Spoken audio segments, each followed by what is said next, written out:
की हम लोग अरहम विद्या प्रणेता प्रवीण सिंह जी महाराज की निश्रा में है और उनका एक अरहम विद्या जो है, जो भी ट्रेनर से देश भर से बहुत सारे लोग आए हुए हैं, तो वो सब शामिल है हमारे साथ में। और हमारे साथ में जैन दादाबाड़ी के ट्रस्ट के अध्यक्ष आदरणीय श्री कन्नू भैया क्या कुछ कहेंगे?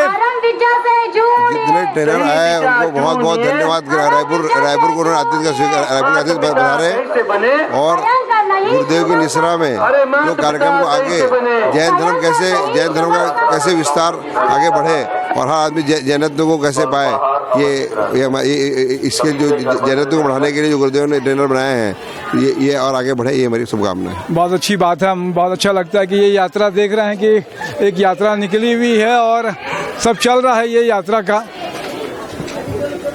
नमोरंतरम सभी नवकार मंत्र के साथ में ये सब शामिल हुए हैं इस यात्रा में और गुरु जी भी खुद की निश्रा है और इस शामिल भी हुए हैं, गुरु जी भी शामिल हुए हैं। उनका आशीर्वचन हम सब लोगों को मिलता रहे और अच्छा है मानव कल्याण के लिए।